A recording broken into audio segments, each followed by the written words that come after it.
যে আসলে এটা আল্লাহ পাক সবার জন্য সুযোগ করে দেন না।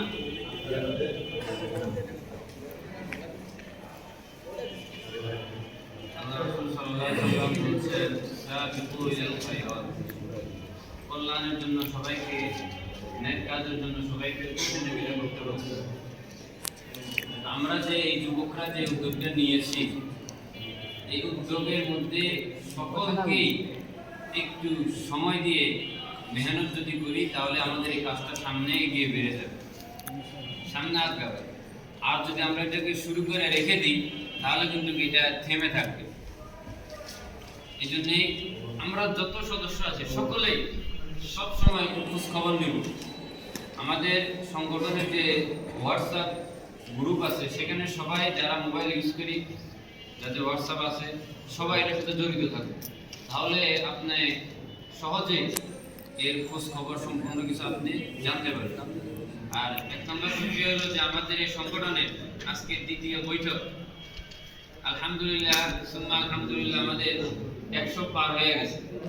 আলহামদুলিল্লাহ দ্বিতীয় বৈঠক। এর আগে আমরা প্রথম সংগঠন শুরু হওয়ার প্রথম বৈঠক ছিল পূর্বে গত মাসের শেষে, আর আজকে জানুয়ারির 24 তারিখ দ্বিতীয় বৈঠক। এক মাসের ব্যবধানে আলহামদুলিল্লাহ আমাদের পুরাতনের বাহিরেও নতুন মিলায় সব মিলায় আমাদের প্রায় 100 প্লাস হয়েছে। এখন আমরা যদি প্রত্যেক সদস্য যদি একজন করে সদস্য নিই, বেশি না, প্রত্যেকে যদি একজন সদস্য করি নতুন করে, তাহলে কত হচ্ছে ভাই? 313 জন বদরি কাফেলা যে আমাদের টার্গেট সেটা পূরণ হইতে আর হয়তো আমি মনে করি সামনে আরো 1-2 মাসের ভিতরে আমাদের এই টার্গেট হয়ে যাবে। তো আমাদের আজকে কিছু সিদ্ধান্ত হবে, কিছু বিষয় নিয়ে আলোচনা হবে। এর এক নাম্বার হলো আমাদের যাদের সদস্য ফর্মগুলো জমা হয়নি, প্রায় আমি গতকালকে রেজিস্টার খাতা গুছানোর পরে আমার কাছে যে লিস্ট আসছে প্রায় 14 জনের মতো সদস্য ফর্ম আমার কাছে জমা হয়েছে, এবং 14 জনই আমাদের পরিচালনা পরিষদের মধ্যে। এই জন্যই এই ভাইদের ফর্মগুলো মেহরবানি করে পৌঁছানোর ব্যবস্থা করবেন। সেই 14 জন ভাইয়ের নামটাও আমি একটু বলে দিই, আপনাদের কারোর সাথে তাল্লুক থাকলে, সম্পর্ক থাকলে ওনাকে একটু বলে দিবেন, বা আপনিও ইচ্ছা করে ফর্মটা নিয়ে একটু দায়িত্বের সাথে পৌঁছা দেওয়ার চেষ্টা করবেন। হ্যাঁ, রুহুল আমিন বাবু, শাহ আলম, তুহিন শেখ, জাকির হোসেন খান, শাহ আলম সরকার, মনির হোসেন কসমেটিক, স্বপন, সাজ্জাদ হোসেন, নয়ন হোসেন, আপন, মাসুদ রানা, বাহারউদ্দিন, রানা রাব্দি, জাহিদ হাসান। এই 14 জন ভাইয়ের আমাদের ফর্ম জমা হয়নি। এই ফর্মগুলো জমা দেওয়ার জন্য আমরা একটু ব্যবস্থা করব। দ্বিতীয়ত হলো আমাদের ফাউন্ডেশনের একজন সদস্য, আমাদের অত্র বৃহত্তর মিরপুরে তবলিগের যে একটা কাজ চলে, এই 302 নম্বর হালকা যিনি মুরব্বী মুস্তফা কামাল ভাই, ওনার বাসায় উনি একটা রুম ফ্রিতে দিয়ে দিয়েছেন। সেখানে আমাদের পল্লবী 3 নম্বর গেট মুফতি সোহাইব মাহমুদ কাসিমি, উনি এক টাইমে ওখানে একটা মুক্ত করান। তো উনি আমাকে বলছেন, উনি যখন সদস্য হয়েছে আমাদের সংগঠনের, আমাদের কার্যক্রমের ইয়া দেখে উনি বলছেন, আপনারা তো ফ্রি কোরআন শিক্ষার ব্যবস্থা করছেন, তাহলে আপনারা তো অন্য জায়গায় নিতে গেলে একটা রুমের না হলে 3-4 হাজার 5 হাজার ভাড়া দিতে হবে। তো আপনারা এক কাম করেন, যদি ইচ্ছা করেন আপনি সদস্যের সাথে আলাপ করে এটা সিদ্ধান্ত করেন, আমার এখানে যে রুম আছে এখানে তো উনি এক টাইমে পড়ায়, আপনারা উনি যে টাইমে পড়ায় অপর সময় তো এই রুম খালি থাকে, উনি যদি সকালে পড়ায় আমরা বিকেলে ব্যবস্থা করলাম। আমরাও আমাদের এই ফাউন্ডেশনের পক্ষ থেকে প্রথম একটা ওখানে শাখা খুলতে পারি, যেখানে আমরা বয়স্কদেরকে, ছোট বাচ্চাদেরকে মাসলা মাসাইল কোরআন এবং ফ্রি কোরআন শিখাবো।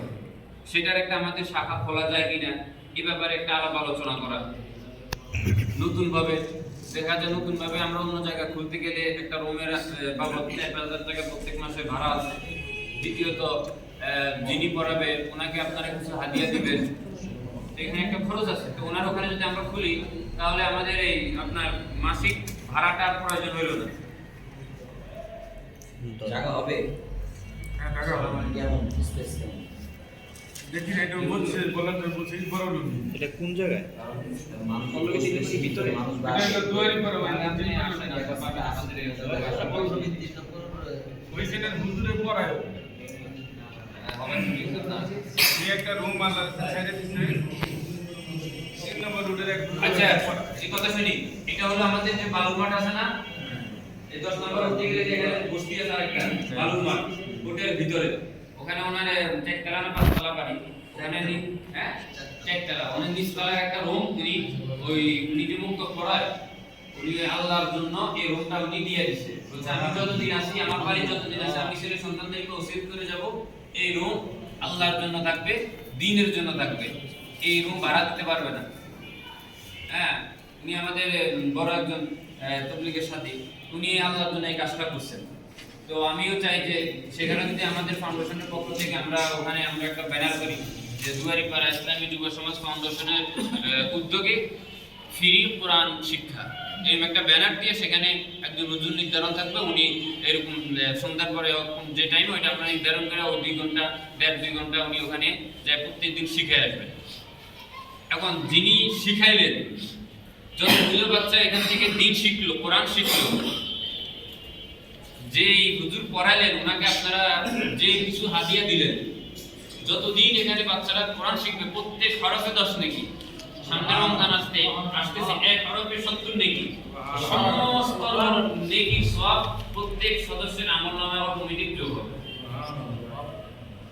দ্বিতীয়ত হলো আমাদের সামনে যেহেতু ইজতেমা, তো আমাদের সভাপতি সাহেব প্রস্তাব দিচ্ছেন যে আমাদের সংগঠনের পক্ষ থেকে যারা 3 দিনের জন্য পারবে তারা তো যাবে, আর যারা ব্যস্ত